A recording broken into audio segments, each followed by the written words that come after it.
How's it going, everyone, and welcome back to another episode of the Plymouth career mode. Now, the way I'm going to do this career mode is the transfer windows will all be live like it has been this series so far, you know, all fine, all that. But whilst we're not in the transfer windows, I'm going to try and do a month of worth of games in every episode with post commentary like I'm doing now. Also, as well, I forgot to save the career mode after the last episode, so the results in the first couple of games are a bit different, but it doesn't really matter. I didn't know where I was on the table to start off with, but there is a big change as well, which I'll tell you about. But we're playing in the Johnson's Paint Trophy against Hartlepool, and we get off to a great start in the 32nd minute. Craig Tanner puts us into the lead 1-0, but Hartlepool coming through, and Bingham puts it in the top corner, and our lead lasted just for 8 minutes. Yay! Rakesh Bingham in this game was such a nuisance. As you can see here, I make a really stupid mistake and decide to slide tackle when he's through on goal. And you'll know what that means, a red card for Peter Hartley, which was really frustrating, as was Bingham in this whole game. He was really frustrating me. He dominated my whole defence, and as you can see there, what a poor decision by me. I don't know why I went in for a tackle, and that seemed to just completely change the game, because Bingham puts it through for Walker, and Walker finds the back of the net to make it 2-1 to Hartlepool. From 1-0 up, we go 2-1 down, and we lose 2-1 as well. That is how that game ends. So we're out of the Johnson's Paint Trophy. That's a good start, innit? But straight into the next game against Stevenage. I forgot to record the animation and stuff for this game, but McCartan puts through Greg Wild, and the shot is saved by Day. After that, Harvey runs through, puts a good ball over towards Jervis. Jervis somehow gets on the end of it, but Day somehow manages to get the save off there. And also, McCartan's shot is blocked as well.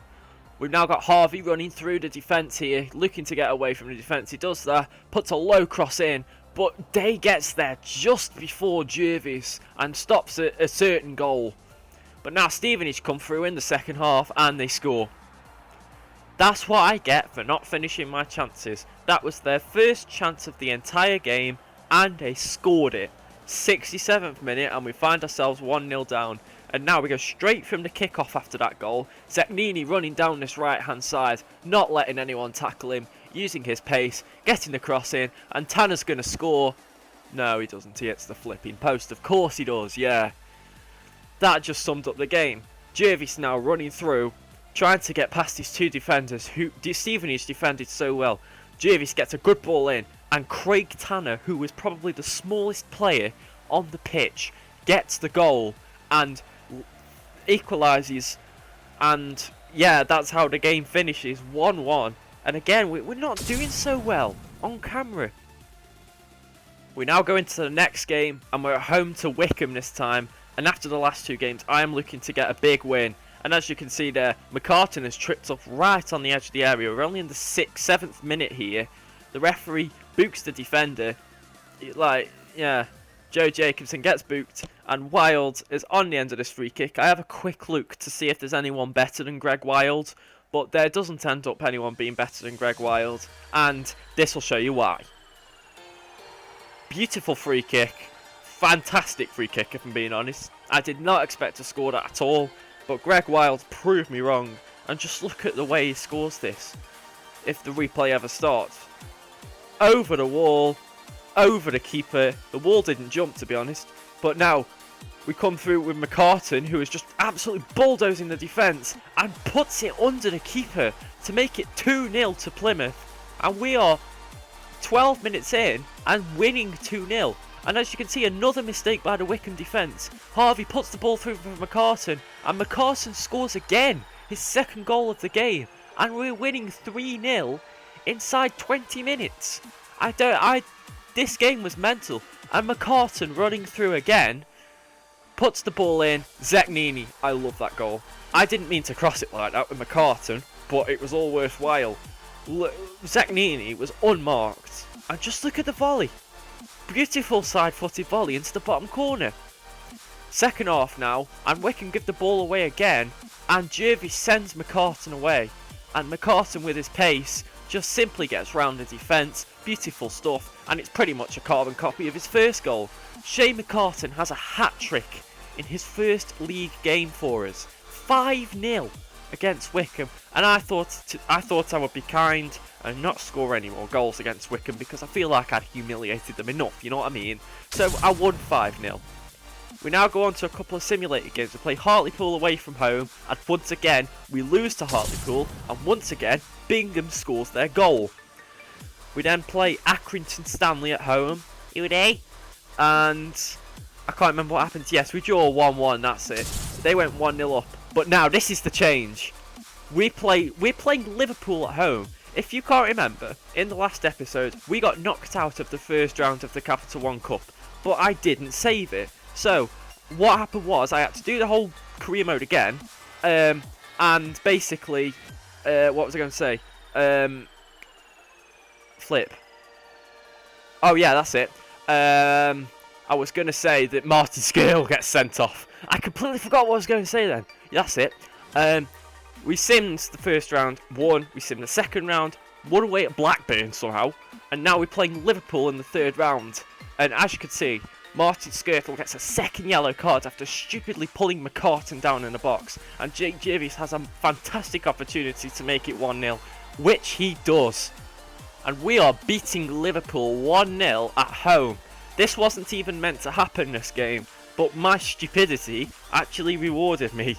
Seknini using his skill and running into the box, having the shot himself. Bogdan is forced to punch it over. We're into the second half now. 78th minute, Liverpool start to come forward. Brilliant ball towards Moreno, but this is what we forced him to do. That's how good we defended in this game. Moreno took the shot from there. He couldn't do anything else. 81st minute now, Shane McCartan through on goal. Surely he can't miss. He does miss, unfortunately, but you know what? I wasn't even bothered at that point. I was just wasting time. And as you can see there, Jervis wins a header. Carey is through. There is nothing that can stop him. Not even Nathaniel Klein can stop Carey. But his own feet can. That was such a crap shot. But it doesn't matter because we are through to the fourth round of the Capital One Cup after beating one of the best Premier League teams in the third round. It's mental. It was mental. I can't believe I actually managed to beat them. It wasn't meant to happen.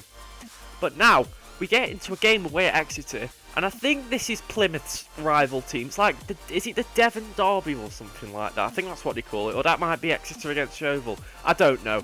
But anyway, Boateng with the shot. Olejnik forced into a save. And this is the 45th minute. This is all the 45th minute. Ruben Reid puts it through for Jervis. Jervis runs through, and Jervis scores at the near post to make it 1-0 to Plymouth. And we are playing much better football now. After that 5-0 win against Wycombe, I was gassed and I wanted more wins and I wanted to score goals. And Carey, what a save from Olejnik that was. Right off the line. And he makes another save there as well. Now Exeter coming forward. Alex Nichols on the ball, crossing it in. Nelson clears it away. And watch this counter-attack. Ruben Reid now on the ball. Jervis making a run. He's through on goal. He can't miss, surely. Yeah, there's defenders behind him. But he does the unselfish thing. Squares it to Ruben Reid. And he makes it 2-0. And yes, Ruben Reid, even though I said I was going to sell him, and I wanted to sell him so much, and I said I wasn't going to play him, I had to play him in this game for fitness reasons, and he comes up with the goods. And that is how the game ends. We win 2-0 against Exeter. And it's just amazing. We've won so many games. But anyway, we go after the Exeter game now, and we go into a new month. And I have been scouting some players that are running out of contract in January, so I could possibly sign them. We do some training here as well. Stevens, Harvey and Bielik are the ones getting the training. And the reason I'm doing Harvey and Bielik is because I want to improve their stamina. Bielik's stamina is 48, or it wasn't when I started, but it's 48 now. We do get a training injury as well, and it's Jake Jervis again. I'm pretty sure it was anyway. It's Jake Jervis again. 4 weeks he's out for now. So we just have a quick look here through our scouts. I've been scouting players from Norway because that's just where he was. That's how I got Zeknini and looked at Svensson as well. We do get some scout reports back at players been looking at. Bader Al-Nakli who's got very good pace for a centre-back, and very good centre-back stats overall. James Collins from Shrewsbury, and Bjorn Bergman Sigurdarsson from Wolves as well, we've been having a look at. James Collins, 65 overall, decent player. He's only 24, I didn't know that. Sigurdarsson's only 23 as well. But we just have a quick look at the rest of the players that are there, just to make sure that I haven't missed out on anyone. Gaston Ramirez, how the hell am I going to sign him? I'm not. Yasser Kassim, we scout him, add him to the shortlist. And we're just looking through, and we actually find 2 Vale players, Ryan McGill and AJ Leach-Smith. Get in there. Not going for them, though, because there's no Vale players that have a lot of potential. But anyway, I hope you guys enjoyed this episode. If you did, please don't forget to hit that like button down below and subscribe to my channel for more Plymouth career mode. And until next time, thanks so much for watching.